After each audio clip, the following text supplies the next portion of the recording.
Gentlemen, this is Democracy Manifest. Have a look at the headlock here. See that chap over there? Get your hand off my penis! This is the bloke who got me on the penis before. Why did you do this? For what reason? What is the charge? Eating a meal? A succulent Chinese meal? Oh, that's a nice headlock, sir. Oh, yes. I see that you know your judo. Good. And you, sir, are you waiting to receive my limp penis? Now, get your hand.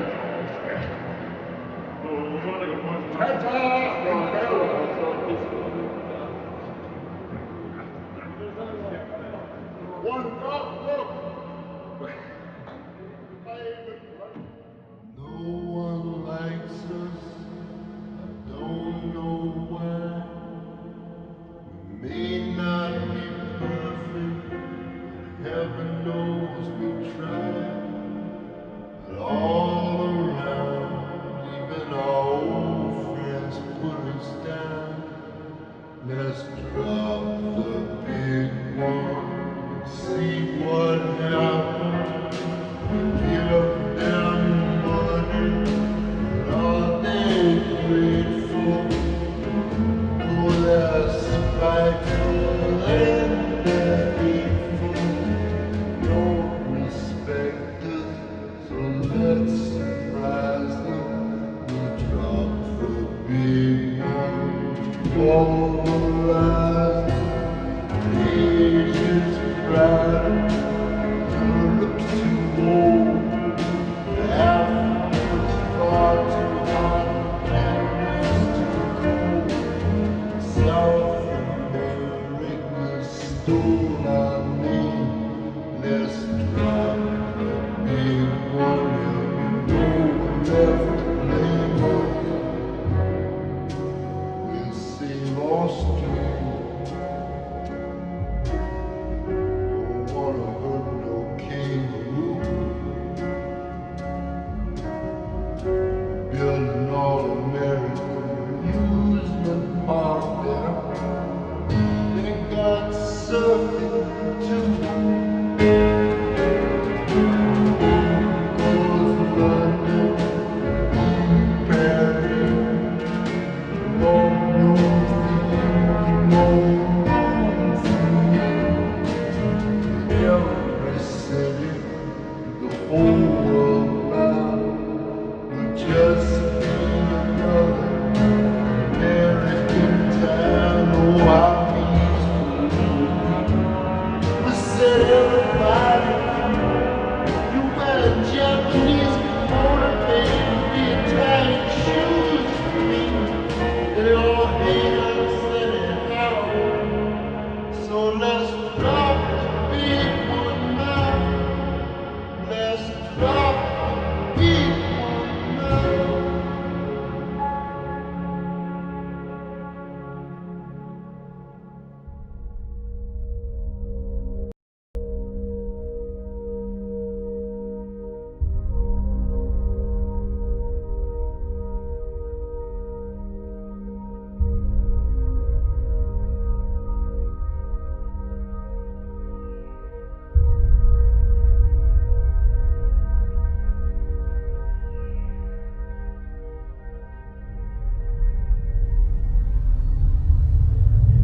I hate America. I hate it.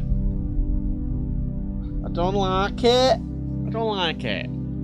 I don't like it. You know, the weirdest thing to me, right, is like the weird sort of like enthusiasm people have for like American politics, like on both sides of like the aisle. Because like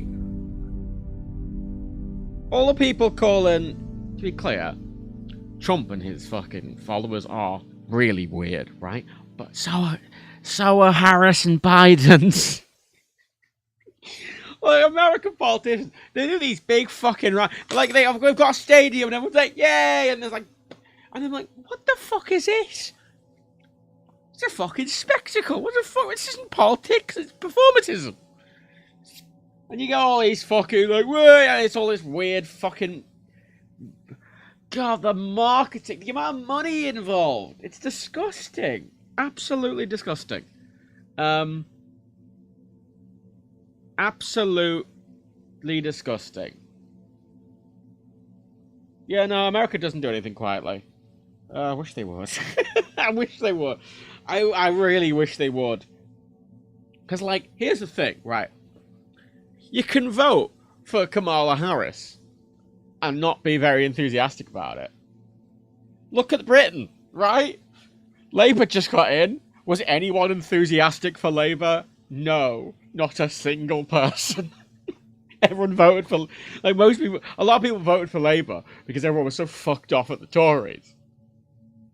Everyone was like, yay, Keir Starmer. Could you imagine Keir Starmer in a stadium with like a fucking, I don't know, some British singer coming down and be like, way, and Phil was like, way, when I was about, you know, like, that's wild.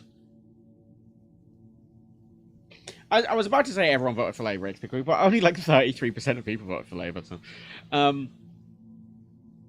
yeah, like America's really, and you know what's really weird? She might not win. That's weird. That's the weirdest thing about this entire American election to me is that it's close somehow. Like in the last British election.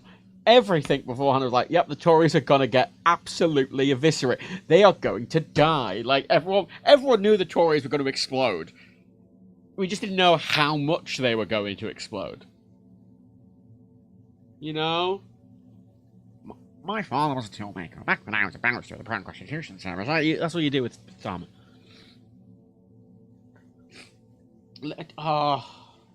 America's fucking weird. Like, I hate American news about American politics. Like,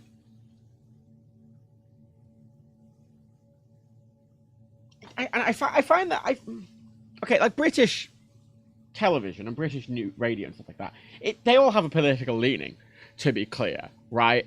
And I mean, I'd argue the BBC is quite neutral, and you can. I always say the way you can tell if an outlet is politically neutral is if everyone's complaining about them not being. Like, if the Tories are complaining about the BBC being too left-wing and the Labour Party are complaining about the BBC being too right-wing, then arguably it's probably as balanced as it can be, really. I don't love the BBC, but, you know. But in the States, like, God, you know, because you see, like, I'd argue most outlets in the UK are a bit more left-leaning. At least kind of TV outlets, you know, Channel 4, famously quite left-leaning, and, you know, I mean, a lot of the newspapers are kind of right-leaning. The newspapers always come out and go, oh, I support this thing, it's really weird. But, like, America just takes it to another level. Like, the amount of American shows, which is every fucking day, are just, like, fawning over, like, Kamala Harris. And, like, justifiably railing on Trump, but, like, fawning over... And even the left-wingiest of left-wing things in the UK was not like, oh, Labour! Like, that's not... Come on. Queen the Bird, BBC is slightly pro-Labour and domestic and literal fashion when it comes to foreign policy. The BBC are all over the fucking place. I generally like the BBC, just to be clear, but they have lots of problems. Like, my favourite thing, I mean, it's different with the US elections, but in the UK, basically every constituency is called by the next day, right? Like, usually, most of them are called by the morning. Like, you'll know what party's going to win or not by, like, 4 or 5 a.m., you know, the sort of night after the vote. It's why everyone stays up, and all the politicians stay up. And it's why you get a load of very tired-looking politicians. And, like... I'm trying to describe... it was a load of people on like a panel on Channel 4's one. Because I had Sky's on, Channel 4's on, BBC's on. I was kind of switching between them. Channel 4's was the most one I had on. And they had a bunch of different people there. Because they had the two main people, Emily Mathis, who's great. I can't remember who the other one was. And then a panel. You had Rory Stewart and Alistair Campbell, who are both sort of ex-politicians. And they are really interesting, like proper. They do a podcast called The Rest Is Politics. I don't really agree with Alistair Campbell or Rory Stewart's political sort of opinion, but they know what they're talking about. You know, like they are. Rory Stewart, I do not agree with that man on economic policy. But Rory Stewart can tell me in great detail why he believes in his economic policy and why he thinks it's better. And that's what I want from politicians, right? That's the whole thing, right? I always say politics. You're meant to have disagreements in politics. That's the point. You know, how should we fund this thing? How should we do this thing? That's fine. Politics has gotten far too, I mean, the fucking right wing is called identity politics, don't they? But, like, I argue the base shit of everyone should be in agreement that, like, you know, it's fine to be gay and it's okay to be trans. Like, basic human rights shit everyone should be agreeing on. And then everyone in that framework should then be going, well, I think we should spend the money on this rail project. And the other person's like, I actually think we should be, politics is supposed to be about disagreements, but not disagreements on, you know, fundamental rights of humans. Which is constantly coming up now. Like, I mean, America's always really behind as well. I mean, Christ, Kamala Harris may be the first female president of the United States, right? But, like, it's constantly brought up. Like, it's a massive talking point that she's a woman, and the fucking Republicans keep bringing up her, like, ethnic heritage for some fucking reason. And one of my favourite things... There was only, like, one thing I really liked about the past 14 years of Tory rule, to be clear. Maybe not 14. But there was a certain... When Rishi Sunak was made the Prime Minister, he's called Rishi. His parents are immigrants. He's married... He is an immigrant through and through, right? He's from an immigrant family, yada yada. No one gave a fuck that he was called Rishi, or that he was an immigrant. Or that he has brown skin, right? Like, when Theresa May got into power, no one gave a fuck that Theresa May was a woman. Or didn't have a child. No one gave a shit. People didn't like Rishi Sunak because he was an asshole. It had nothing to do with just the fundamental being of him. You know, I mean, the Tories, the Tories have just voted in Kemi Badenoch, who is she's a black woman. And she's the leader of the Conservative Party, and, like, no one gives a fuck that she's a black woman. I mean, some people do, obviously, but, like, the vast, vast, vast majority, it's not even brought up. Although, to be fair, that speaks less to the Tories' love of equality and diversity and more towards the fact they draw their lines of division strictly economic. Yeah, no, but that's what I mean, right? That is an economic thing, but America's still having this fucking, like, oh, she's a woman with no children. Where the fuck have you been? Everyone else dealt with this shit ages ago. Like, I know why America works the way it does, and I understand why it's a topic in America. It's ridiculous that it still is. You know? I mean, oh, fuck. I can never remember his fucking name. He was the Taoiseach of Ireland.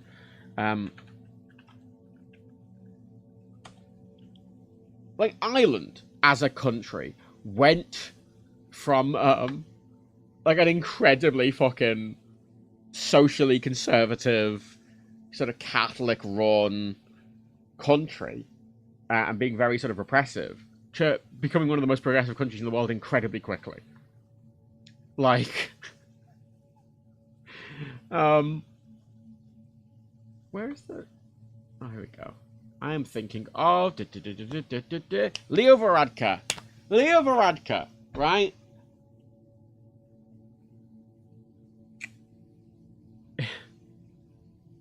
I don't really love Leo's politics that much. Our politics is a bit of a mess. It's fine. But, like,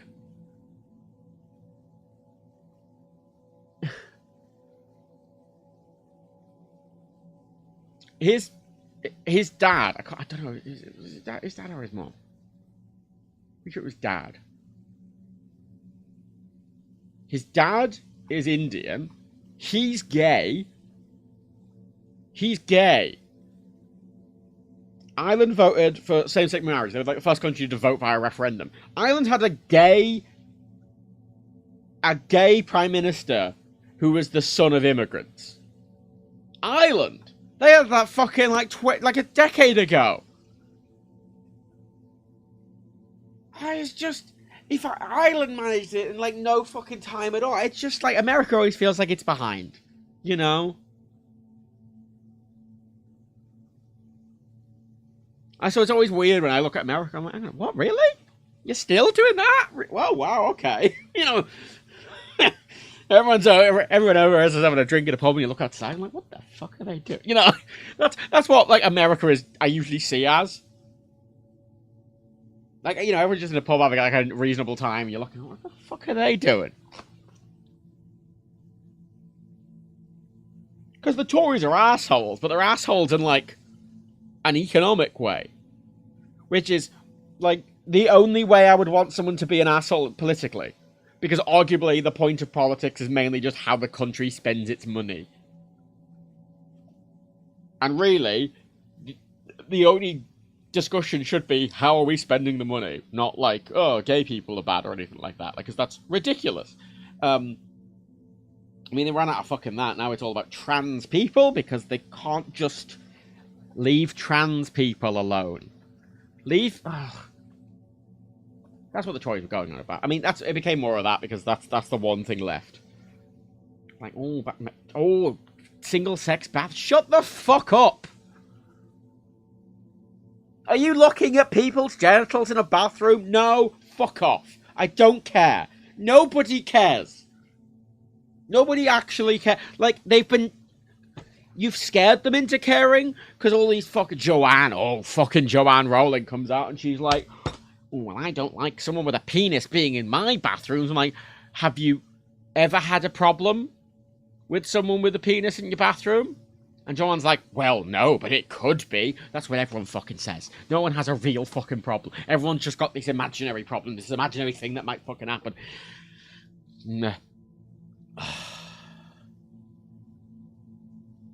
Mixed Booge, I have 3 gender-neutral bathrooms in my house, and Joanne told me the world would. Yeah. Joanne. Con ideas, I mean, they made trans people a big issue in 2022 and had the worst showing for an opposition party in a long time, maybe ever.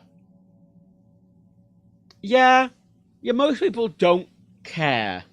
Because, I mean, the thing I've noticed, like, broadly, when it comes to kind of broad, but like, when I'm saying here is like broadly politically, in regards to trans issues, is that most people just don't care.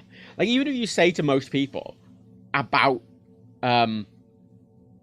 trans people, right? Like actually, the classic thing is like family. Like, if I ever talk to any of my family about trans issues, they don't really care or understand. They don't really get it. They're like, well, why would people, like, you know, some of my family have that classic opinion of like, well, if you're born with a penis and you're born with a vagina, but like, that's the extent to which they care. Like, in a very like throwaway sentence kind of way. Like, they're not voting based on it. They don't give a fuck. Like, as a base little thing, they're not even considering it because it's like, who cares? It doesn't affect them. It doesn't affect most people. Actually, it doesn't really affect anyone aside from trans people. So most people don't actually really give a fuck. Because I mean, admittedly, that's a very British thing, which is partially a problem because people's lack of giving a fuck also means that there isn't that progress you would want in a lot of spaces because people just don't give a fuck. But arguably, some things people shouldn't give. Like, It's at the end of the day, in a proper, fair society, trans people would have all the rights they need to exist, and nobody should give a fuck. It shouldn't really be a problem at all in any context. And admittedly, that's how most people view it. Whereas in the States, it's all about identity in the States. About who a person is. Not what they do. The fact Kamala is a child. The fact that Kamala has a more visibly international heritage. It's a weird way of phrasing it, and is a woman, is a deal to everyone involved. The fact that and that's why they chose Tim Walz, because Tim Walz is a white Southern gun-owning guy. Like they used to appeal to that kind of person. Like it's people vote in the States apparently just based on like who the person is more than like what they do. Or how qualified are they? What are their policies? That's kind of Trump's fault, admittedly. Still, I hate America. I just hate America. Oh yeah, Elon Musk's allowed to be bribing people because it's technically not bribery, so it's fine. I mean, it's America. You can bribe everyone in America. I mean, that's the thing. He's doing it very plainly, but like, America, you can bribe politicians in America. That's allowed. You just can't call it a bribe. Which, like, here's £1 million. It's a gift. Oh, yes, thank you for the gift. Like,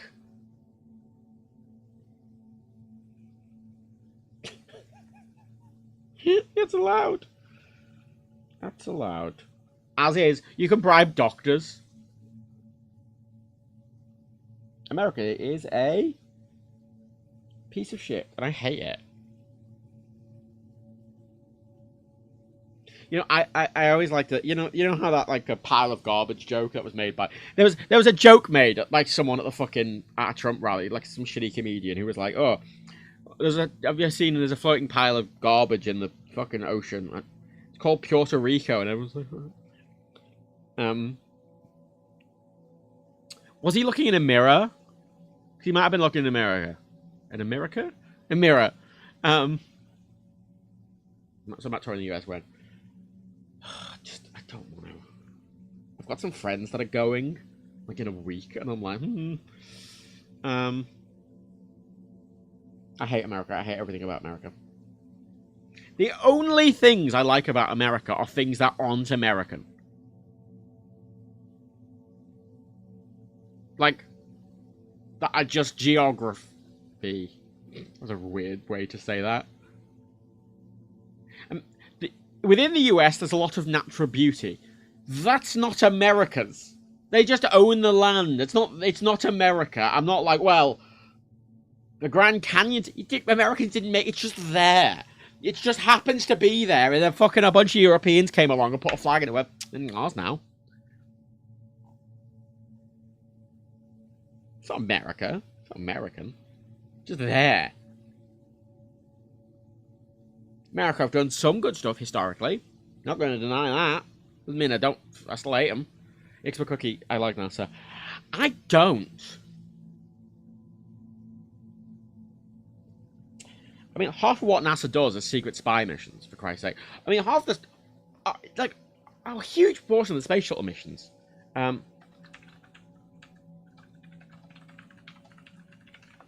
Was it a huge amount of the classified space shuttle missions were, or there were a huge amount of space shuttle missions that were classified and military. Like, they're a military organization that claims to be civilian. Also, NASA's shite. They don't get given any fucking money.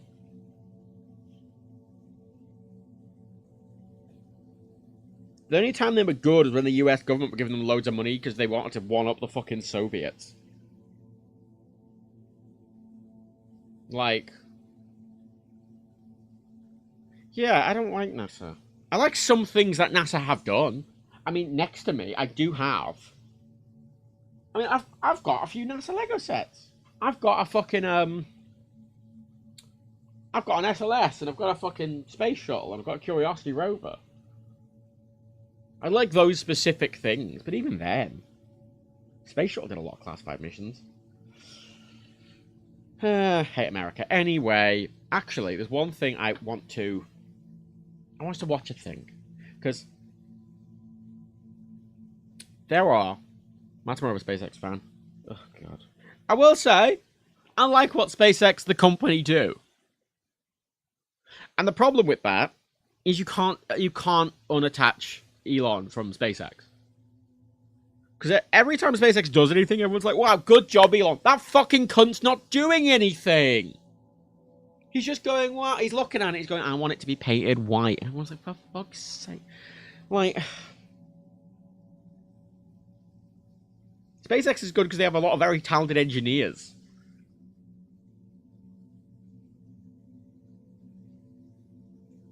I hate America. I hate everything America allows. I hate everything America enables. I hate how much money America spends on their military to subdue everyone else.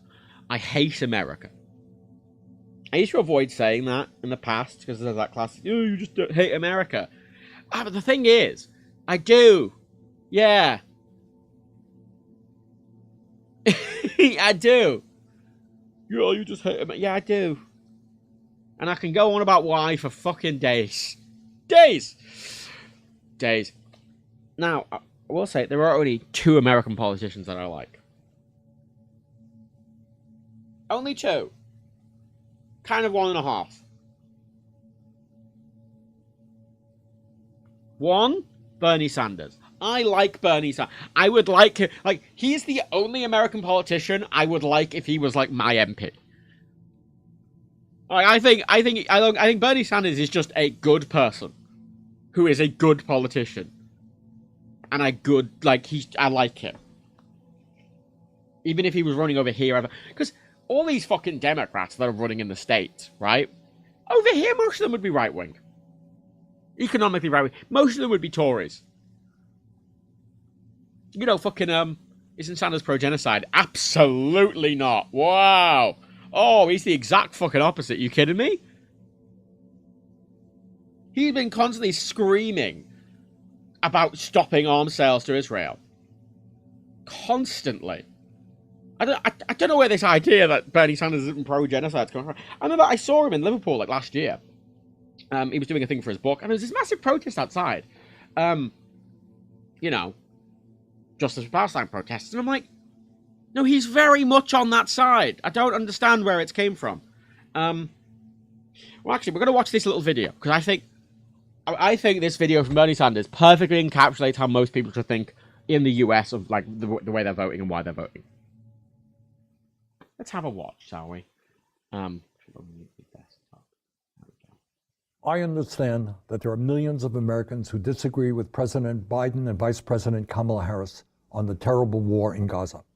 I am one of them.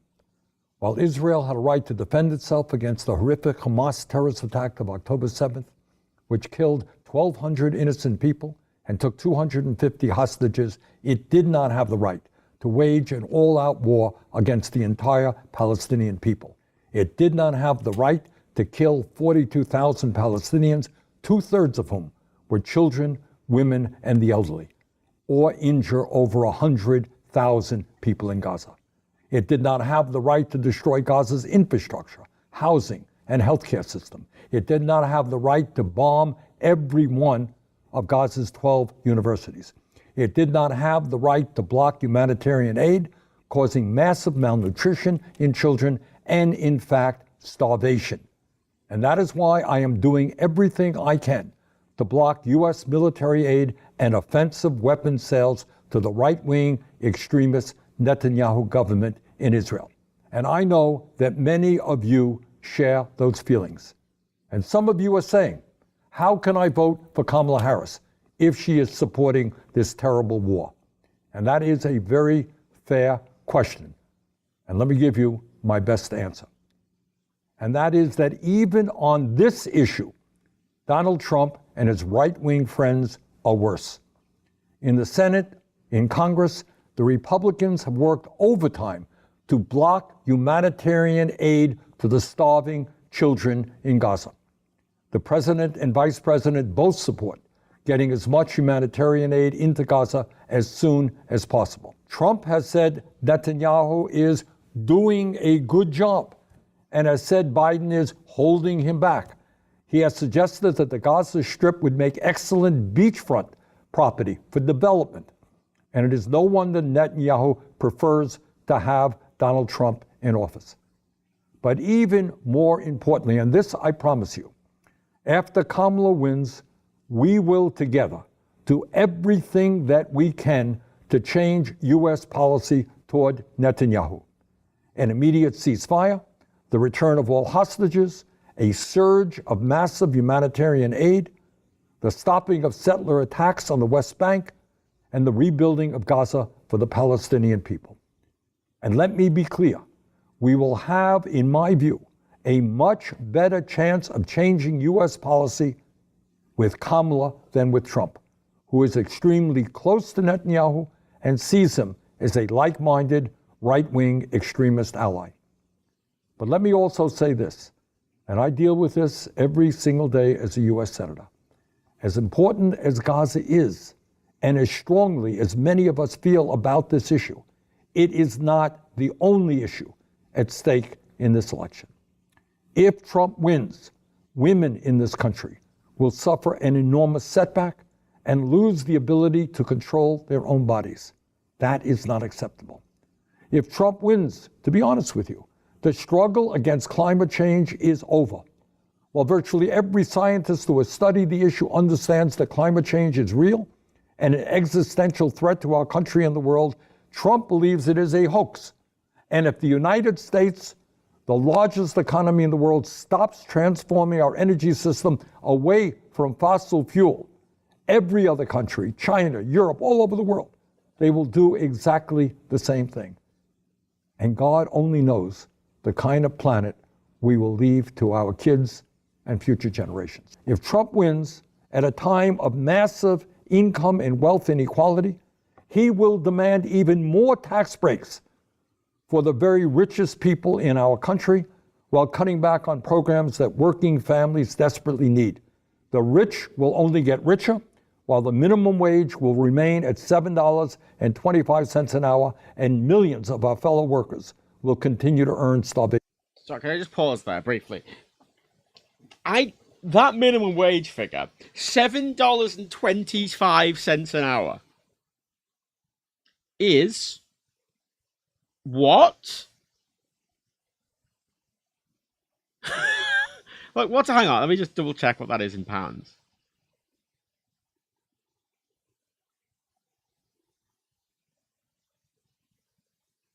That's about £5.50 an hour. Now, to be clear, in the UK, well, minimum wage, I think, about $11.50 an hour. It's going up to 12. It's, what are they putting it up to? It's 12.21. Thank you for that. Just go back. £12.21 an hour, which is 2.5 times basically what the US has been. $7.50. The richest country in the world. That's the minimum wage. It's because all of it's going to the rich, incredibly rich. I hate America. And 25 cents an hour, and millions of our fellow workers will continue to earn starvation wages. Did you all see the recent Trump rally at Madison Square Garden? Well, I did. And what I can tell you is that as a nation, as all of you know, we have struggled for years against impossible odds to try to overcome all forms of bigotry, whether it is racism, whether it's sexism, whether it's homophobia, whether it's xenophobia, you name it. We have tried to fight against bigotry. But that is exactly what we saw on display at that unbelievable Trump rally. It was not a question of speakers getting up there disagreeing with Kamala Harris on the issues. That wasn't the issue at all. They were attacking her simply because she was a woman and a woman of color. Extreme, vulgar sexism and racism. Is that really the kind of America that we can allow. So let me conclude by saying this. This is the most consequential election in our lifetimes. Many of you have differences of opinion with Kamala Harris on Gaza. So do I. But we cannot sit this election out. Trump has got to be defeated. Let's do everything we can in the next week to make sure that Kamala Harris is our next president. Thank you very much. That is a good video. That's a really good, concise, very well thought out video. Great. Good. Like, I was always really frustrated because I like Jeremy Corbyn. And Jeremy Corbyn and Bernie Sanders are quite similar in a lot of ways, but Bernie Sanders is a really incredibly good speaker. He's an incredibly good speaker. I mean, that event I went to in Liverpool where he was, it was an interview he was doing. And he's older than Joe Biden. He's older than Joe Biden. And he is, I think, the most eloquent politician I've ever seen. He was funny and responsive, and he answered questions well. And he didn't stumble. He very concisely spoke about things in detail. And they are... It's a sad state of affairs that he almost... Because I don't know if he would have won. You know, I don't know if he would have had a better chance than Hillary Clinton. Because, you know, he is a lot more socialist, and America's terrified of that. I think you've been a con. America's terrified of that. Like, just the concept of that, which is wild because I've got family members who are politicians that are very openly socialist. Like, it is depressing. Bernie Sanders is good. I really, really like him. I really like Bernie Sanders. Someone mentioned AOC earlier. When I said I like two American politicians, sort of 1.5, AOC is the other one. I don't like AOC as much as Bernie. I like her. I do think she's very good, but she's closer to a more traditional kind of American Democrat in the way she presents herself and the way she talks and the way she does everything than Bernie Sanders is. Bernie Sanders is just... I just think I really... Like, AOC is a very progressive, good American politician. Bernie, I think, is just a good politician. It's full stop. Like, I think he's great. I think he's genuinely great. And that he's still... I mean, when I said I went to that thing, it'd been delayed by a week. And he cancelled super last minute. Because he wanted to stay in the US to vote on a bill to stop giving Netanyahu aid and weapons. So he cancelled this thing by a week, which is again why I thought it was really weird that people were outside protesting him for like being against Palestine. I'm like, I don't know what more he could be doing, really. I mean, if you look, his YouTube's really interesting because he posts a lot of what he talks about, and he's constantly talking about... I mean, he always says the extremist Netanyahu government, which is a really, really, really concise way to say it. Because that is what it is. You know, you're not talking about Israelis or Israel as just a place. You're not talking about Jews. You're talking about the extremist Netanyahu government and the support of that government. He is so outspoken with that. He is constantly fighting in US political circles, trying to help Gaza. He's great. I think he is wonderful. And I think he is genuinely doing everything he can do as a US senator. And the fact he's doing so much and he's so active, even though, I mean, you know, a lot of politicians go to this idea that they are they're in it for the power. But, he's never been. He's been doing this for such a long time. And he's still doing... I do not know how he has not just dropped dead of exhaustion. He's 83. He's 83, and I'm watching him on a stage, because it was weird seeing him on stage, because, well, it's just kind of weird that any American politician like that is just doing a book tour in, like, Liverpool. Because, you know, over here, you know, I've seen British politicians. I've seen Jeremy Corbyn. I've seen Keir Starmer. I mean, the Labour Party conference happens fucking 20 minutes away from me every year. You know, I've seen most British prime ministers. I've bumped into lots of people. Yada yada. You never see these famous American politicians. He's just over, and he was so eloquent, and he was standing up and really concisely answering questions and giving them a lot of time and attention and asking for clarification when he wasn't 100% sure on what something in the question was, and trying genuinely to answer it as best he can. You know, you can disagree with him on certain things, as should. That's the beauty of politics. You should be disagreeing with people on things. That's the whole point. I always think a really good political system and a really good country is one that is vibrant and does have differing opinions on certain things. But that's only to a point, right? That's only to a point. You know, there was one... You'll note, right, and this came up in the thing I saw with him. He doesn't use the term Palestinian genocide. He always uses the phrase... He always says the war on Gaza from the Netanyahu government, and how the Netanyahu government have killed tens of thousands of innocent civilians, and how that is an absolute atrocity.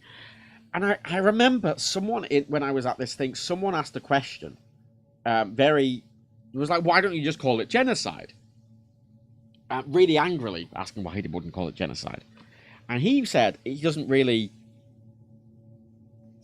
It was one of those things that slightly bothered me, because it was a really angry question, and I understand it completely, because I think it's a fair question.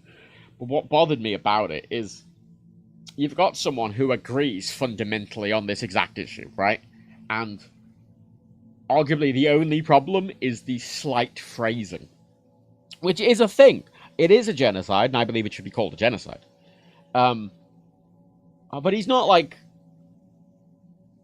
He's not pretending that's not happening. He's saying what's happening very clearly and very concisely. He's not obfuscating it. It is semantics, Ethan. It becomes semantics, and to a degree, semantics are a bit important. But like, I'm sat there like, out of everywhere you could direct the anger about this to, Bernie Sanders is not it, right? Like, because there is a lot of justified anger over it, and I'm like, he's arguably the highest profile politician in the world being this active on this, especially in the US. And he's not being subtle about it either. He's being incredibly active with it, and I'm sort of like, I don't know why are we getting angry at him. And I don't... It's weird. Oh, wait. Oh, there's talk. Wait.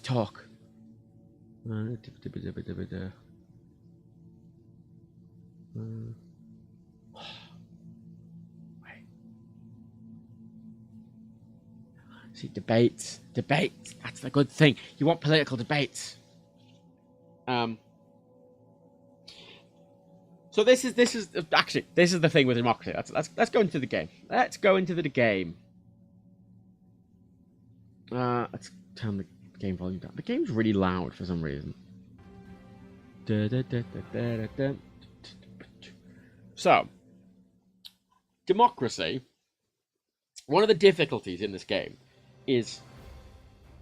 Also, I've lowered innate socialism down, it's America. Or I suppose that's... Actually, no, I'm not, because 100% is what the default is in the States, which will be correct. I've got 3 parties, Democrats, Republicans, and I've got a new Green Party. So I always say, the way... Ramona the Nerd. Those who support Israel will try to dismiss genocide as a buzzword. I think Sanders is smart not to call it that because it means his opponents are more likely to listen to him. It is a genocide, but you have to know who you're trying to convince and avoid using the terms of the harsh right. Oh, that is a great read on that, Ramona. And that's the thing with Bernie, right? I'm like, this is a man who's been in politics for a very long time. He does know what he's doing, and I trust him. I trust he's fighting for the same thing, and I think it was such misplaced anger, and it frustrated me quite a bit actually at the time, because it is misplaced anger.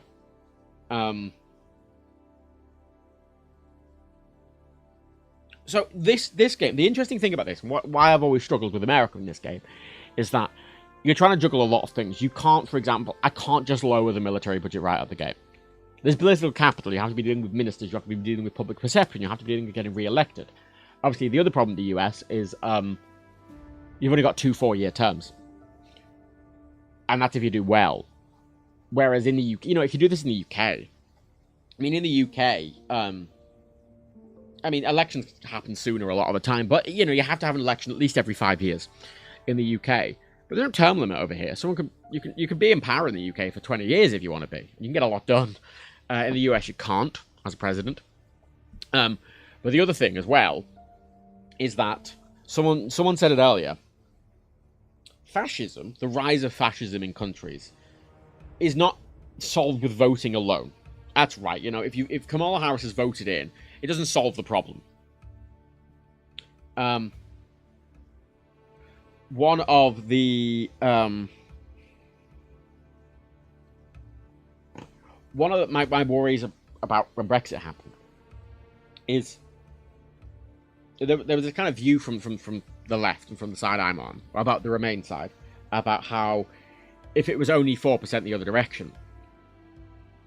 And if it was 4% the other direction, the problem is then you still have to address everyone who wants to leave. Because they believe that for a reason. And often that's because they've been lied to. Most of what fascism is, and most of what this base level of populism is, because it comes from the same place. It comes from the same place every fucking time. It's a very simple playbook, right? You have a load of people, usually who are poor, or struggling in some regard for some reason, right? Common thing is jobs. There isn't enough jobs. People don't have enough money to live. People are struggling, right? And it's very easy for a right-wing politician to come over and point at a bunch of immigrants and goes, it's them. It's them. And then makes you focus on them and not what they're doing. I mean, there's this attitude about, like, some people who are on welfare who don't need it. And some people get really angry about that. And the same people I've seen get really angry about that don't really ever mention, like, the sheer volume of money that even the Tories just threw away. And even the Labour government threw away. I mean, Liverpool City Council, famously, is just horribly mismanaged by the local Labour government. And it just throws money into a pot. It just burns. And, pointing at kind of these really base social issues is a really easy scapegoat. So easy. Actually, I'm gonna... Wait, I need to... There's an episode of The Simpsons I really like. I know, as a sentence, it's a stupid sentence. Is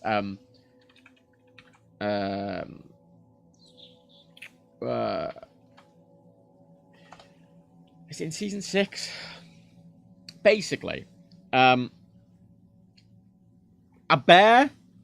a bear in Springfield. I was like, oh, damn bear, we need bear patrols. Everyone, like, goes to the mayor and is like, we want to be anti-bear. So then there's, like, bear patrols, there's vans, and there's, like, helicopters, like, no more bears. And Lisa's like, there's no more bears because this isn't necessarily proof that this is stopping any bears. And then they get a bill through and they've got a bear tax. They've got like a $5 each bear tax. And they're all furious about the tax raise. And they all march into Quimby's office. Actually, let's just watch the small clip here from The Simpsons, right? So, it's gonna get me in litigion. Down with taxes! Down with taxes! children. Are these morons getting dumber or just louder? Dumber, sir. They won't give up the Bear Patrol, but they won't pay taxes for it either. Ducking this issue calls for real leadership. People, your taxes are high because of illegal immigrants. That's right, illegal immigrants. We need to get rid of them. Immigrants. I knew it was them. Even when it was the bears, I knew it was them. Literally, right? Like, it's the oldest fucking playbook. It's the oldest fucking thing that... I mean, people have been doing this for thousands of years, to be clear. It is not a new play at all. And it is wild to me. As a society, we still fall for it. I mean, for the same level, I mean... You know the cup and ball scam? The really famous cup and ball scam, right? That's been going on for thousands upon thousands of years. It still gets people, and you're like, how? How? Wild. And that episode's really interesting. Because that episode goes, and it basically goes to them all kind of wanting to vote for this, like, get rid of the illegal immigrants bill. And, you know, they're going into the Quickie Mart. People are, you know, protesting outside the Quickie Mart because Apu's an immigrant. And, you know, Apu goes, you know, it may surprise you to know that I am, in fact, an illegal immigrant. And they go, I didn't think this would affect anyone I knew. And, you know, he spends a while trying to pretend to be American, get fake ID, but he's like, I don't want to forget my heritage. I am who I am. I just want to live here because I've made my life here. And in the end, he goes to get US citizenship. And, you know, Homer finally comes out and goes, we should all vote against this thing. And everyone goes, yeah. And then it smash cuts to, like, you know, proposition this overwhelmingly gets voted in. And Homer goes, I've told democracy doesn't work. And he cries. Well, literally, this has been going on forever, right? The comparisons with Nazi Germany, I think, are often... I know why people don't do it. Because when you compare stuff with Nazi Germany, it shuts a lot of people down. Someone, Ramona the Nerd got it earlier about how Bernie doesn't use the term genocide, because you need to be careful with the phrasing you use, because if you use certain phrasing, it will just completely shut down conversations with some people before they've even started. And to a degree, you shouldn't have to placate people's kind of bigotry, but at the same time, if you want to change society in a really broad sense, you do kind of have to meet people somewhere, even if it's horse shit that you have to meet them somewhere. People mad at us for how we handle the black plague. We'll blame the Jews. Excellent idea, said the Jews. But this is Nazi Germany, right? That came about because after World War One, Germany got so heavily fucked after World War One by the Allied nations, effectively making them pay massive reparations and massively hindering them. So everyone in Germany was very poor and struggling. And then in the sort of 30s, this movement started coming up, being, you know, it's blaming, we're blaming Europe for this problem, but we're also blaming all these damn Jews, and we're blaming this, and we're blaming that, and it just escalates and escalates and escalates, because Hitler was voted in. You know, it doesn't just... There's this idea that, I always remember in school, it was this idea that just sort of, it just appears, and it's evil, and then it's defeated, and it's gone, yeah. And it's not. It's not. It's a really long-term issue, and really the only way you can deal with effectively the sort of rise of fascism and populism is education, really good education. Because there's this classic thing, which is a very frustrating metric. But usually the more highly educated someone is, and the more dense of a place they live in, the more highly educated someone is, and the more diverse the place that person lives, the more likely that person is to be left-leaning or more liberal. Because if you think about anything at length, quite critically, the conclusions are kind of obvious. You know, Britain's not in a bad state because of all these asylum seekers coming over in small boats. That's not really causing an issue. It's not an issue, to be clear. But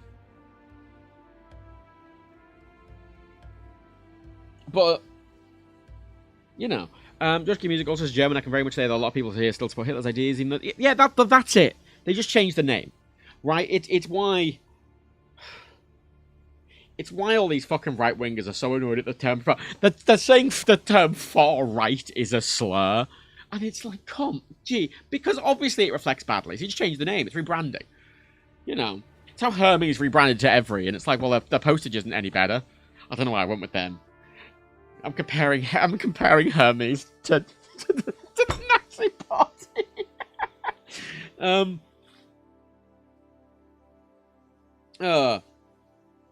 Look, I mean, I do not have the detailed thing on how Hitler got into power in my head, but people hit the nail on the head in the chat, basically saying that, like,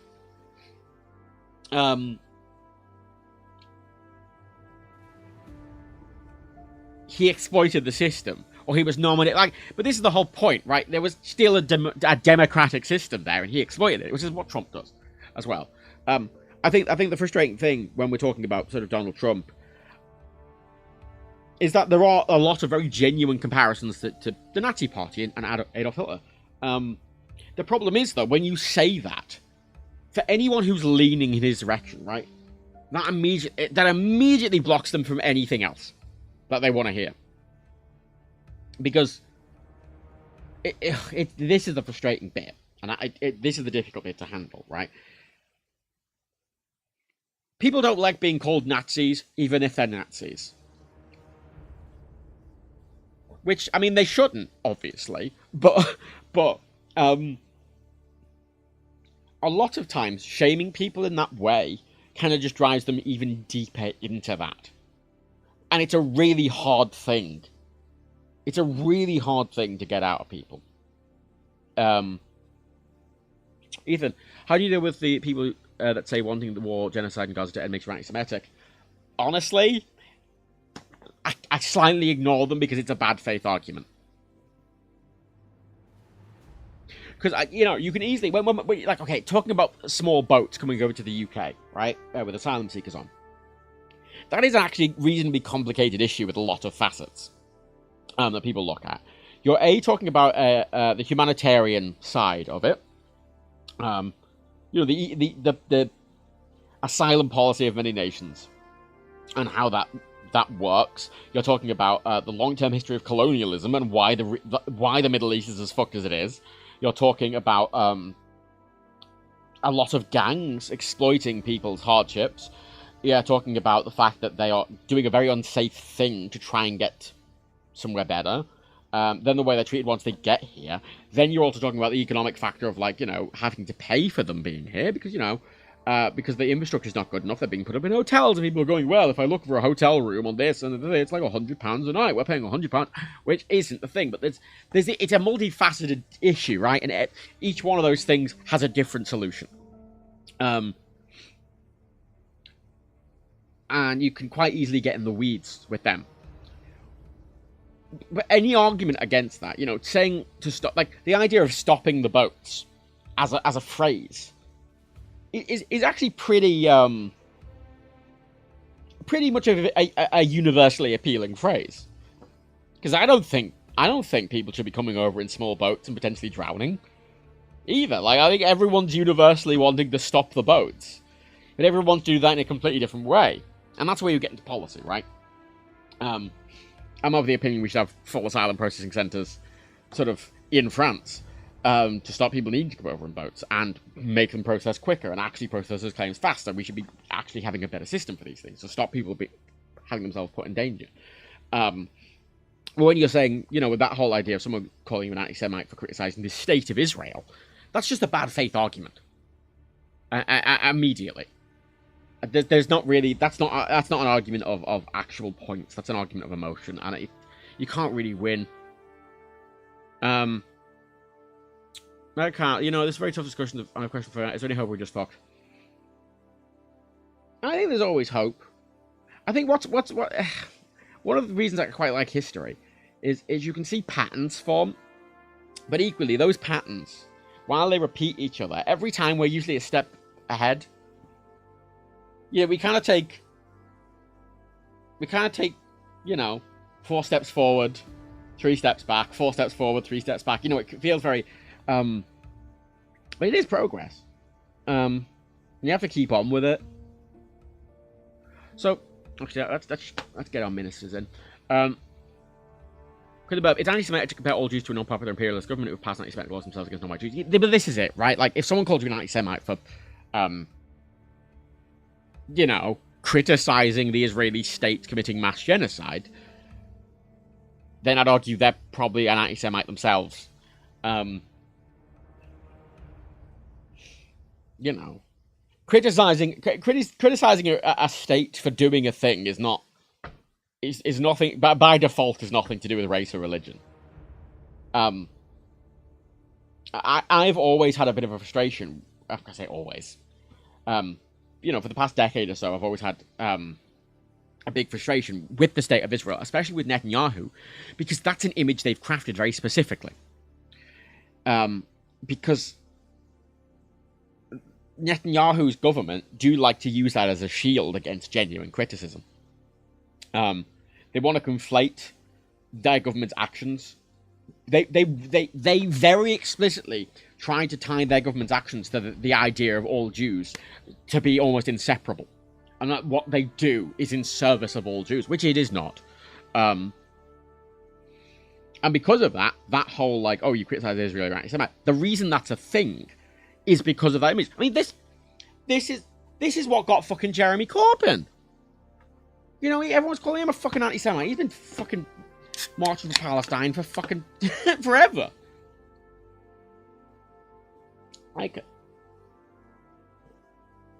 and he got called an anti-Semite for criticizing the state of Israel. Which you should fucking criticize the state of Israel. They're a right-wing extremist state ran by an autocrat, Netanyahu, who is also a fucking felon.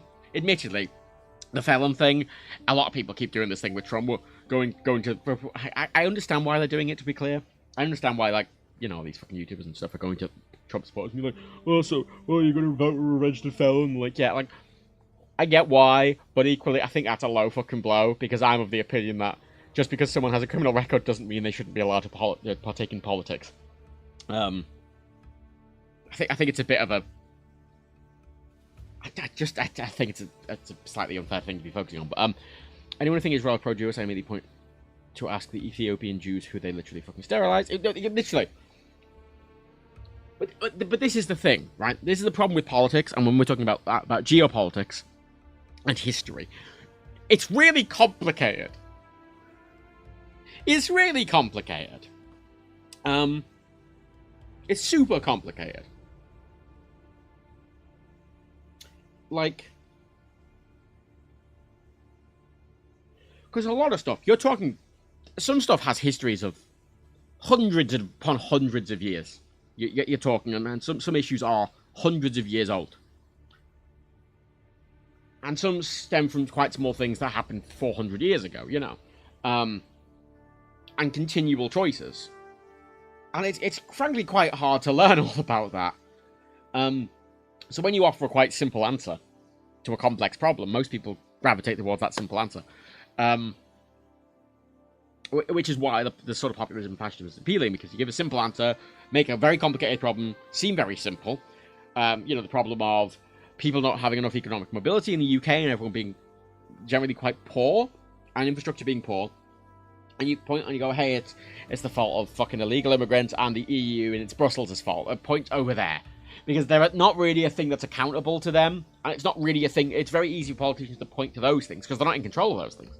And go, well, it's not our fault, it's their fault. Everyone goes, oh, well, that makes sense, because they're pointing to a really simple thing, and the base logic makes sense if you don't think about it. When the actual reality of the situation is, it's a long-term issue, stemming from lots of different economic and social policies since World War II, basically. And there's not necessarily a single easy fix, which is what politics has to kind of promise people for them to be engaged with it. So the solution, I always say, for everything, especially long-term, is education. You want to have really robust, good education that isn't just teaching about the basics of, like, maths and using Excel. You want to teach properly teach how politics works. You want to properly teach history. But even then, that's hard to do because it's coloured, right? I mean, when I was learning history in the UK, it's British history, so it's coloured, right? You know, when I would learn about Nazi Germany, it was always framed as this: oh, the Nazis were evil and they were doing all this evil stuff and they did all these big holocausts and we the British went over and we stopped them because they were evil, which is not the fucking reason. The British didn't stop Nazi Germany because of the Holocaust. The Brits stopped Nazi Germany because Germany were invading them, and they were fighting back an invasion. It wasn't a moral high ground thing. The British weren't going, oh, all those poor Jews. They didn't give a fuck. Noted by the fact there's fucking concentration camps in fucking China and no one gives a toss. It's not a fucking ethical thing. It's just a purely borders thing that they like to frame. And yeah, fascists coming to power, George K. You're in Germany and learn about fascists coming to power. It's important to understand this stuff. Really important. Because they use the same playbook every time. Like it's just as obvious every single time. It's not not a big mystery. The whole point is that it's easy. That's why people do it so much. Are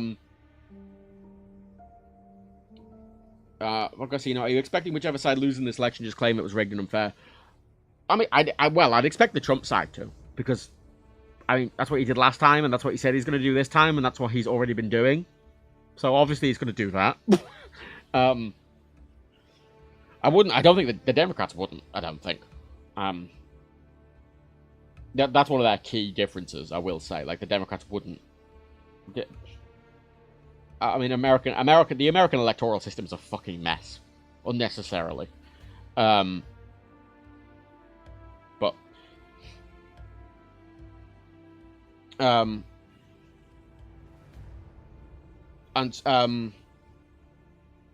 I'm kind of going on a few things. Someone mentioned felons are going a bit different things.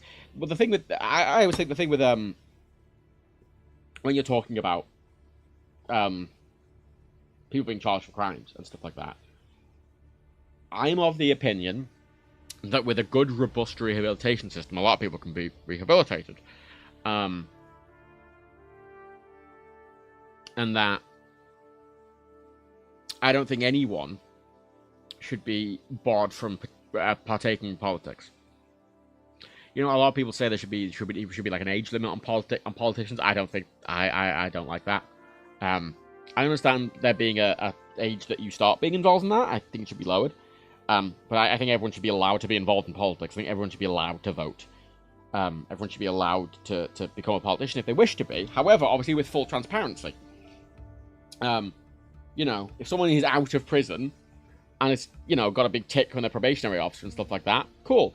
You know, if they are a sex offender, they'll be on a sex registered list, and that would be public, and that should be public, and that should be a notable thing. You know, if you know, there's obviously someone who's not allowed to be near schools probably shouldn't be the prime minister. You know, but that's a more specific thing. Then you're not just broadly going, well, I want anyone who's been in prison shouldn't be allowed to partake in politics. I mean, for Christ's sake, up until like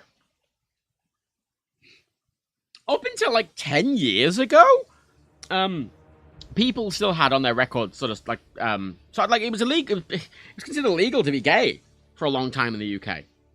At least a gay man. I mean, famously, Alan Turing, the guy who basically won World War II for the British, was forcefully chemically castrated against his will and committed suicide 2 years later because of what the British government did. And so only maybe, was it 2018?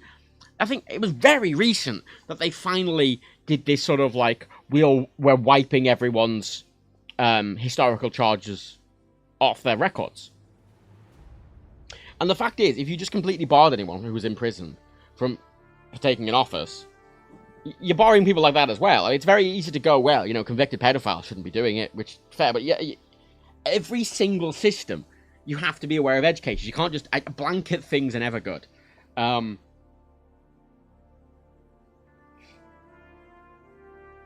think 65 should be the retirement age for everything, politicians included, in terms of their competence, but their own safety as well.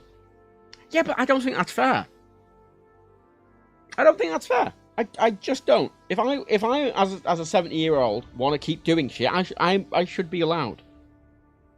You know, I don't think anyone should be barred from doing stuff. I mean, I've been going on about Bernie Sanders. That man's 83, and I think he's doing some of the best work in America currently. I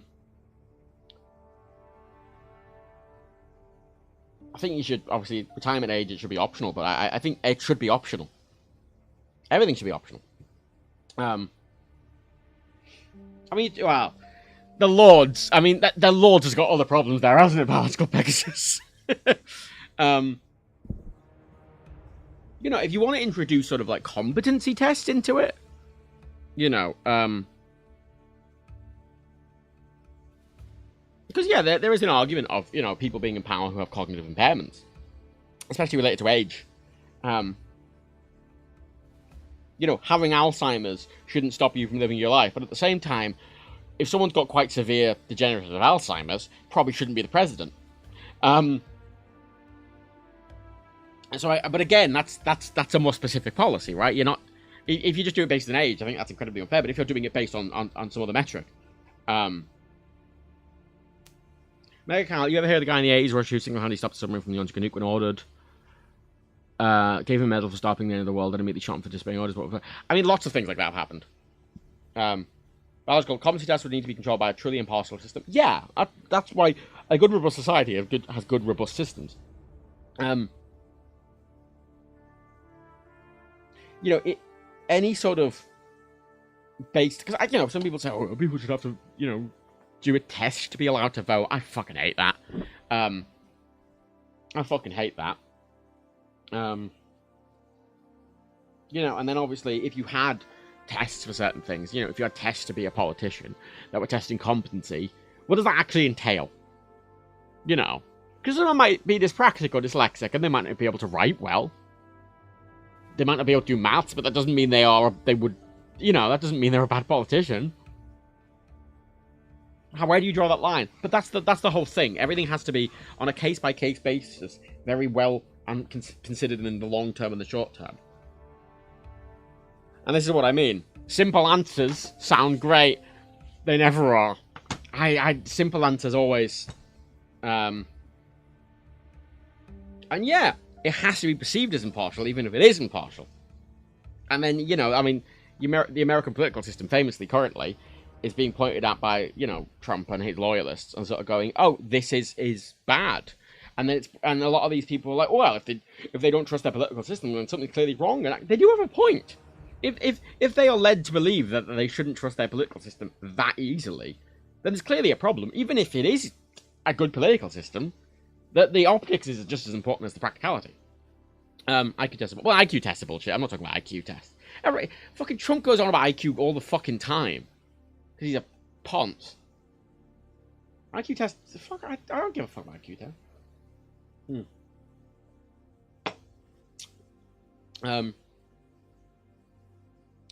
Yeah, we tried literacy and comedy tests in the US. The whole point was just to keep black people from voting. Well, this is the problem, isn't it? Most systems can be used to discriminate. That's always the problem.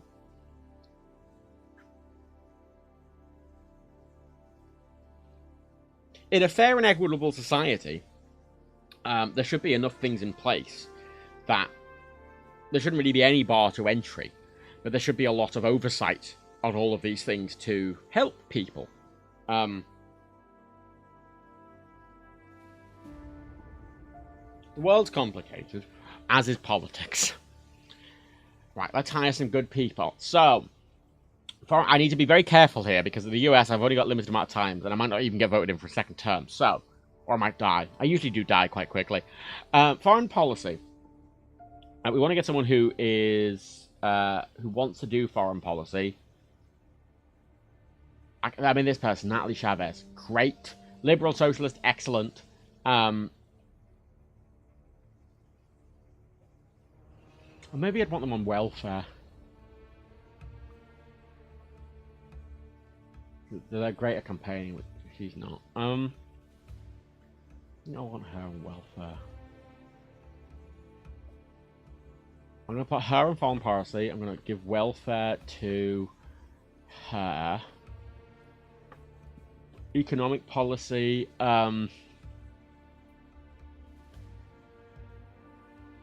He seems like he'd be good. He's good with parents. I'm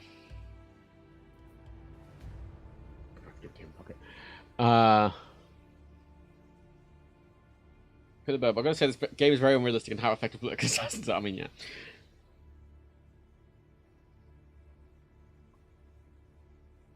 yeah. Tanks. See, they like motorway. I've got to be careful here, because if I hire someone who likes something, I'm gonna fuck. That's gonna be a problem later. Caitlin, there you go. Caitlin, let's hire public services. We don't want a religious capitalist because they're gonna hate me soon. Conservative commuters, well, commuters are probably. I think commuters will probably like me. Conservatives won't. Middle income capitalists, no. Because this is the thing. American left wing Democrats. Actually, there's been this problem lately in the UK, where. So Keir Starmer, our Prime Minister, he came out during the election, and he says they wanted to change how things work, and they said that they wouldn't raise taxes on working people. Now, that's a very explicit phrase they used. No tax increases on working people. Now, if you think about that for a second, what was working person? Because they don't say working class person, they said working person. And what's a working person? And then when they finally released their budget the other day, they claim to have upheld that, which technically they have. Sort of. You know, that they've increased capital gains tax massively. So, you know, if you earn money from dividends or you're a landlord or whatever, you're going to be paying a lot more tax.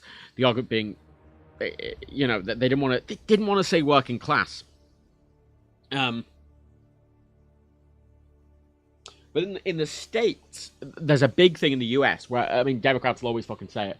They're protecting the middle class. They always say the middle class. They are constantly talking about the middle class. I mean, that's what that is, middle income, right? This person, Chelsea Jones, that's a peak American left-wing Democrat.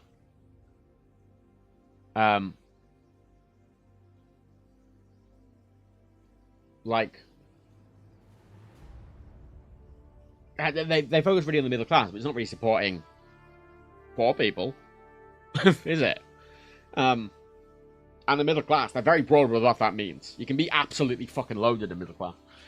Public services, social liberist, law and order.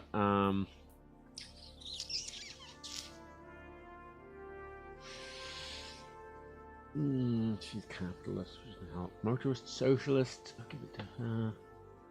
Transport secretary. Shannon. She's conservative. She's great.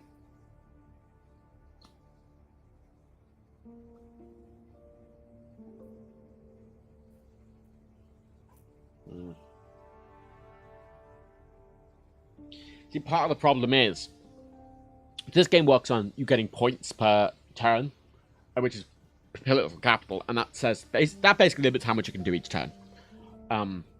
Some things require huge amounts. Like, you know, if I want to lower the military budget, it requires huge amounts of political capital, and that in part is based on how popular you are, and also how good your ministers are. So, for example, this guy, he gets me 1.8 political capital per turn, but equally, I'm going to lose him quite quickly because he doesn't support my things. Whereas I can take this person, Gabrielle, who's only 1.4, but she's a bit more suited to me. So I'm going to hire right out the gate the people I think will be good and keep them as is. And this is, if you've never played Democracy, welcome. It's the game of graphs. I love this game so much. It's just graphs. Everything affects everything else. This is the popularity between every fucking group. You can see what affects them. Commuters obviously don't like traffic. Capitalists, a lot of things that they don't like or do like. Green lines mean it's improving your popularity with them. Red lines means it's reducing. So obviously, let's say capitalists don't like any state subsidies. They don't like income tax. They don't like any state healthcare services. They don't like pollution controls or the minimum wage or consumer rights or social care or whatever. Ethnic minorities don't like citizenship tests or border controls or just the issue of racial tension, which is these little blue dots are issues. They're just things that are, right? Demand for immigration, racial tension, car usage, they're just kind of things. You know, you can make your car usage go up with subsidies for roads, you can make it go down with good public transport subsidies, and that affects everything else.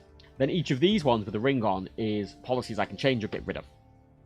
So for example, this is military spending. You can see it's obviously massive. The size is obviously how much we make or spend. So obviously we make a lot of money from income tax. We make 414 billion from income tax, but we spend 169 billion on military spending. The interesting thing with this game is that figure isn't even close to the actual figure from the US. Dem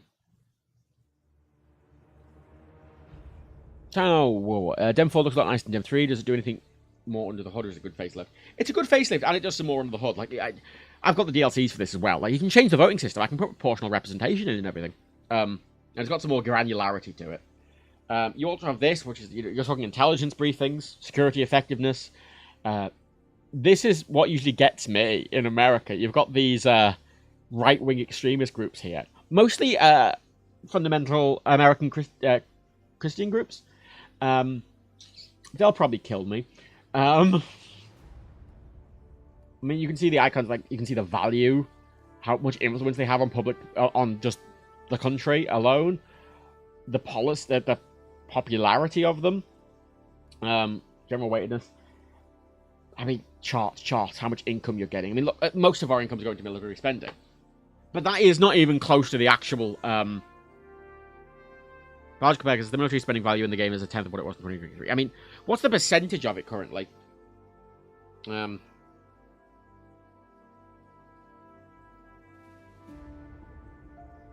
it's huge. It's bigger than that. Well,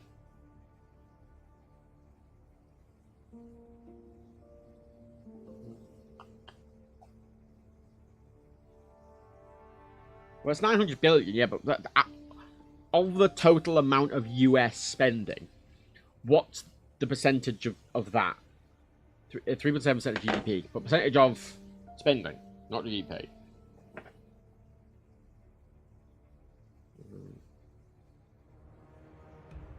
In 2023, 13.3% of the federal budget. So actually, that's closer, even if it's not the right figure. A lot of debt interest. And this game is effectively all about getting a political agenda in while not getting killed or voted out. Long-term strategies, for example, it doesn't really matter if motorists are annoyed at you if there aren't any motorists anymore. Because you see there's two graphs on each of these. There's the kind of top one, which is your popularity, the coloured one, but then there's this little sort of blue one underneath it. And that's the amount of them. You know, like, there's not many socialists, but there's a lot of capitalists. And you can change those fundamental figures. You can change the sort of population skew. You can slowly adjust policy to make people more socialist, for example.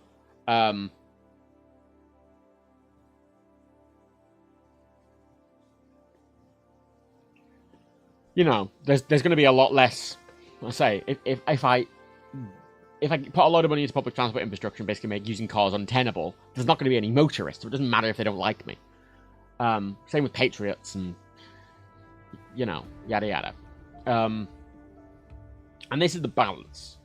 The first thing I always find you need to do in this as a priority is education.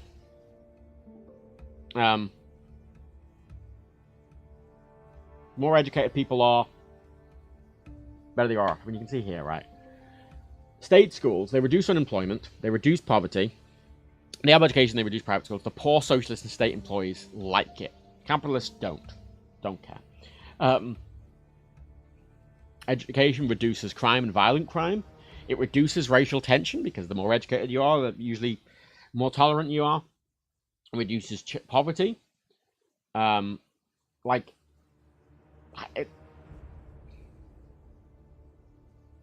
Shouldn't you sort population per group to know? Well, there's population by group. That's how they're weighted. Like there's not many wealthy people, but you can have a wealth exodus. You know, if you fuck over the rich too much, they'll just take all their money out of the country, which you have to be careful of. There's a balance, right? The retired really like me for some reason.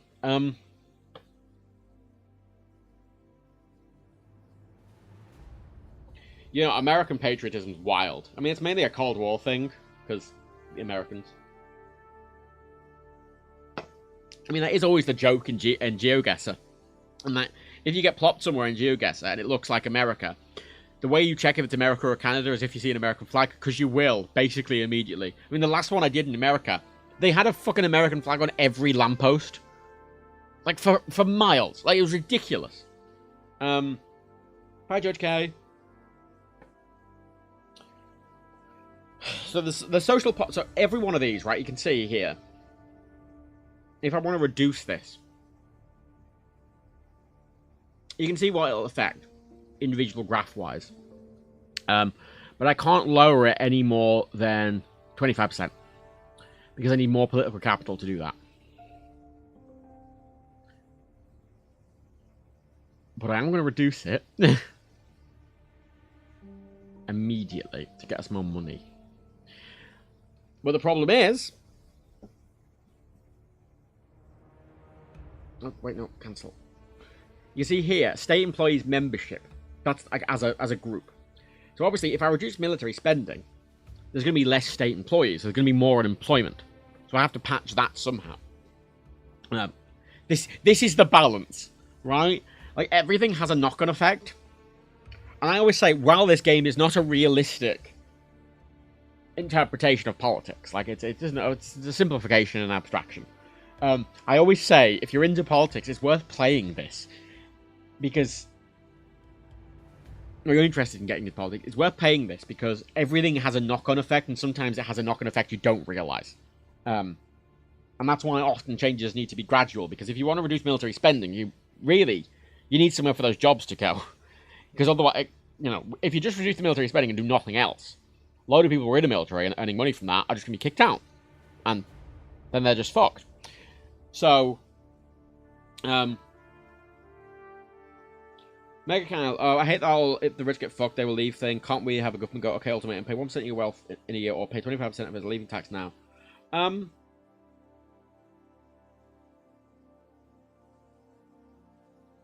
argument is, if you push too hard, and people, it's more that people take their businesses out of the UK. They'll move their business overseas to a different country that has really lax tax laws and really cheap labour. I mean, which they already do. That's the worry. And it's why, again, any changes like that are usually a bit incremental, because if you try and push them too hard, they will just fuck off. I mean, they do it anyway. Britain's already done that, for the most part. That's why Britain's fucked. I'm not saying they're fucked because they try to tax the rich, but, like, a lot of industries left the UK.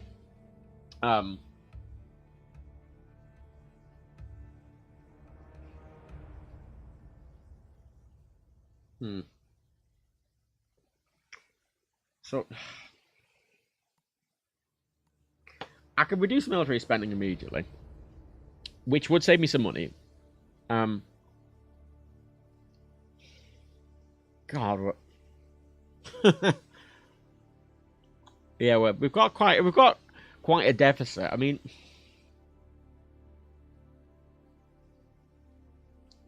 deficit's like 136 billion. I mean, we don't really have to deal with the deficit. I mean, you know, like, that can be a longer term issue. That's how most politicians approach it. I mean, Rachel Reeves, the current UK Chancellor, basically came in and has costed everything. So the idea being that, like, oh, it's not taking... what I want to do right out the gate... See, increasing this costs loads. There we go. That's the other thing. The ministers, if the ministers aren't that effective, and they obviously take time to enact. If I change a policy, it might take a year before that policy is actually enacted. Bank racism schools. See, this is a goal. So this is America. I found in this game is really hard because if I do the things I want to do immediately, I get killed. I get killed and or voted out within 4 years, and I've done nothing. I've changed nothing.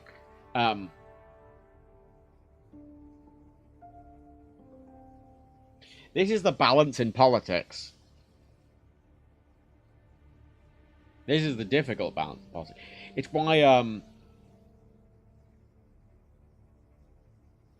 It's why big changes in politics you don't tend to see. Hey Matt, do you think Northern Ireland will join Ireland anytime soon? The idea of reuniting with the Republic has been gaining popularity there. I mean,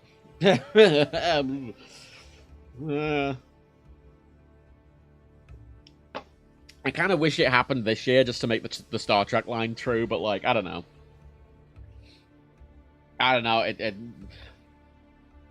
It's built into the Good Friday Agreement that they can have a referendum, but like, they don't want to encourage any violence, like having it. So I think it probably will at some point, but it's slow.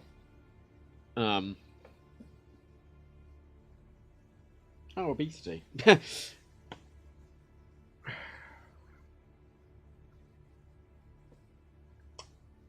There's a lot of you see in the States here, capitalist, religious, conservatives, middle income, motorists. They're the top ones. A lot of capitalists. We need to reduce.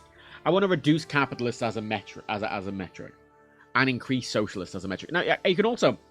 So these are all the current policies, but in each one you can add different policies as well.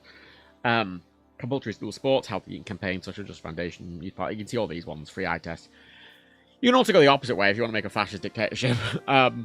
Empty homes tax, mansion tax, religious tax, luxury goods tax, diverted profits tax, punitive wealth tax, cryptocurrency tax, flat income tax, punitive tax on superstores, carbon tax, recreational drugs tax, drug food tax, frequent flyer tax, microgeneration grants, hybrid cars, like it. Wild.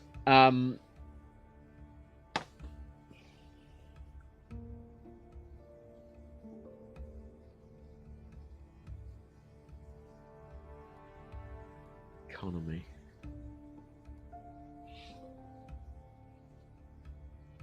Some stuff is just a good thing. Like that. City farms are just a good thing. Spending money on them is good. Trade Council. More international trade, farm relations. Smart meters. The energy industry doesn't like it, but everyone else does. You know, there's some stuff which is a lot more popular. Now, the other argument, which is what Labour are banking on, is that if you get into power, sometimes it's best to do the politically unpopular things first. This has been the discussion with Labour's sort of economic policy, in that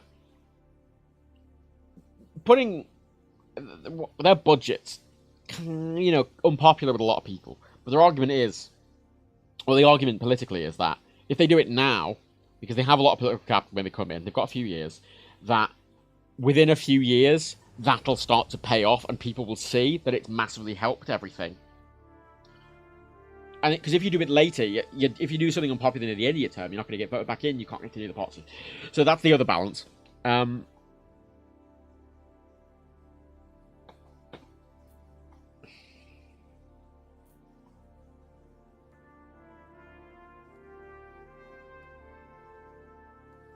So like this increases liberalism, for example.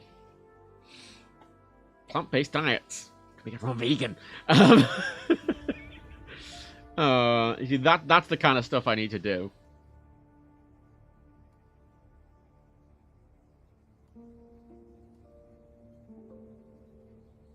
Car usage down, commuter membership is lowered, but that's fine. I'm going to put in some small things like that right out the gate. I'm going to start a youth politics council. That's always the thing I wanted, but like right out the way, get the fucking youth in. Bam. Social Justice Foundation. Bam. Spend money right out the gate. Start. Good. State rail. Yeah, that's all these are going to be longer term policies. Appointing you an ambassador. Conservative. Dennis Gonzalez. Oh my god, that was a weird one. I fucking saw a TikTok. Like an SNL TikTok of, is it Maya Rudolph who's doing Kamala on SNL? And Kamala. Like, wearing the same outfit, because they did, like, a sketch on SNL, apparently, which is it's weird. It's weird to have politicians, whatever. But they were lip-syncing a fucking Drew and Danny song. Like a Drew Good and Danny goes, oh, I'm like, that's weird. Yeah. No, the Patriots didn't like that.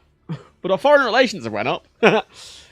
Drug addiction. Yeah, we're going to have an opioid addiction policy. That's a problem. Big deficit, yes.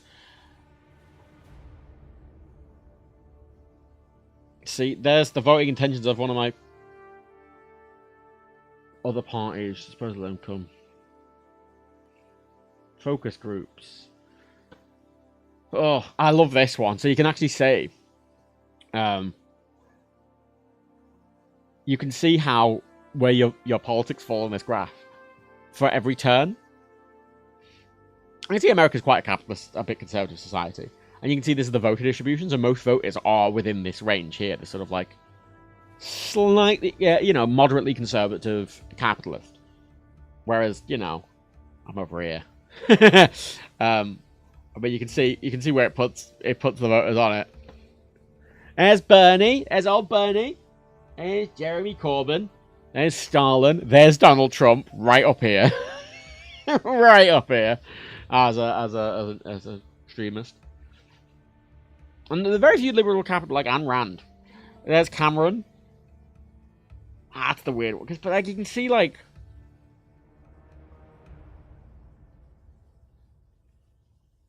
you can see how like Tony Blair is more left-leaning than Barack Obama, obviously. But like Bill Clinton and David Cameron aren't that unalike there, for example. And there's Thatcher, bloody Thatcher.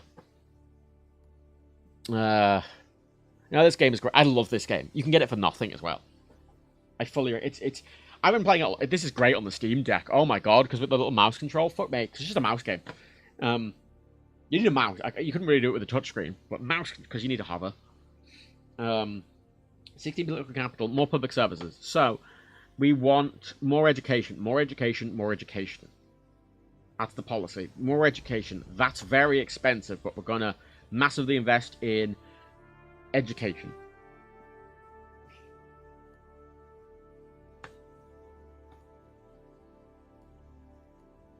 Education. City farms. Massively invest. Huge investments into some popular policies that'll pay off a bit later.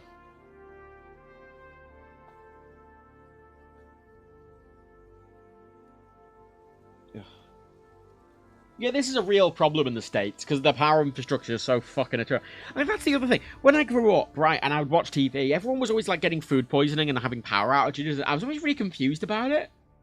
Because I thought it was this, like, exaggeration for television. And it's not. It's just America. More environmentalists, though, which is good thing. We're a technology backward. We need to invest in technology. Still got a deficit. It's fine. GDP is going up. That's fine. That'll pay off later. Fantastic. Ooh, the Evangelical Alliance is getting a bit of a threat. I will say, everything in this game is really good aside from this one screen, which all the text overlaps.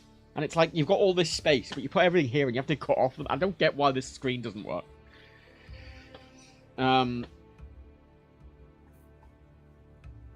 Yeah, my lights flickered due to brownouts this couple of times today. Yeah, well, yeah, like, people having UPSs and people having home generators and, like, weak power outages or water outages for weeks. I'm like, what? Wild. And, like, food poisoning? Like, it's such a rare thing here. Flags on every street corner. You can make that a legal requirement. Secret courts. Maximum voting age. Detention without trial. Legalized sex work. Ban divorce. Torture used by the Secret Service. Oh, it can be George Bush. We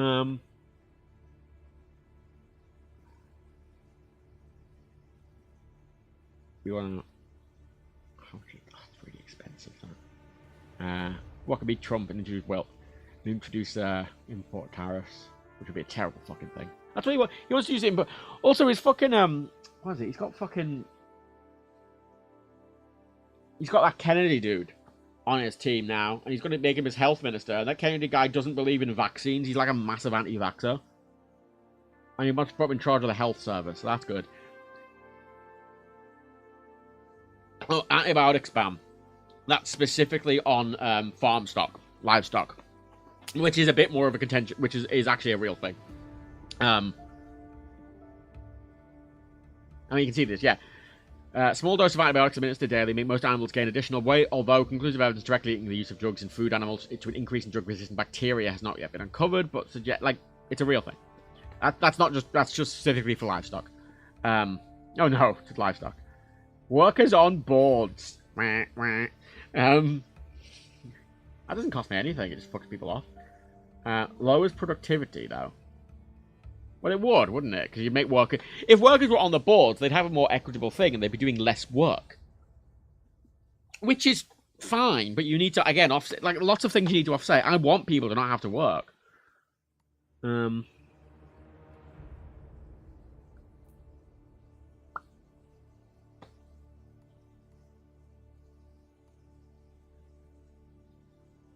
want to put something into technology. You want to stop problems before they arise. Technology grants. Reduces the religious. Yes.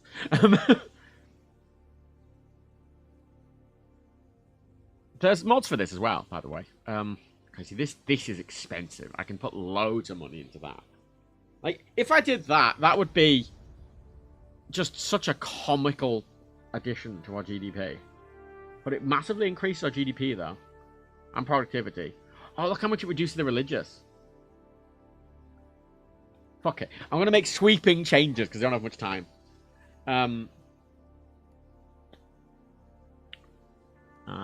Let's try... Carbon capture and storage. That's another thing the government put loads of money into in this new budget. Which I don't like. Because it as a technology, isn't very efficient and it's really expensive. And it'd be better it'd be more effective just to spend the same amount of money on actual, like, you know, reintroducing peat bogs and stuff. Like, they hold so much more carbon. But one of the biggest ones of these projects is in Liverpool. It's actually not far up the road from me. Which is very frustrating. But hey-ho.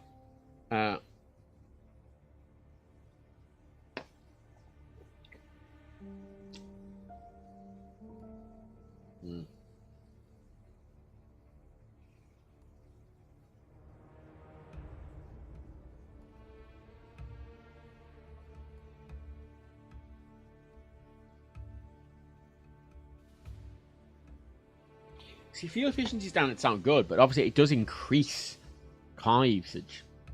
It reduces oil demand, but car usage increasing also increases oil demand in a kind of roundabout way. I want to put more money into... I'm going to do that. Again, very expensive. I'm hoping these pay off quite soon. I've still got 5 players. This kind of refreshes at every turn, you can see. So you can save it up for your next turn, but there's a maximum of 32. So I'm going to save that for the next turn. Climate change protocol. Do you want to sign the Paris Climate Agreement? Yeah. Yeah, I do. Oh, the capitalists did not like that. They really didn't like that. Wow. Major donors abandoned my party. They don't think I'm a strong leader. That's going to be a problem for later.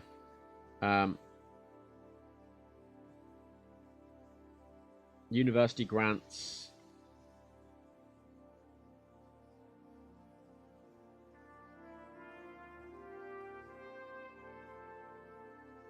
Yeah, all right. That's expensive. Ooh. Partial fees, fees paid, grants for poor students, partial grants, grants for all. Ooh. Yeah, spend all the money, get people educated, it'll bring us in money later. Oh, yep, the Evangelical Alliance don't like us, but they're currently not armed. They don't have armed weapons currently, which is fine. Free uni, yeah, that's a good start. Well,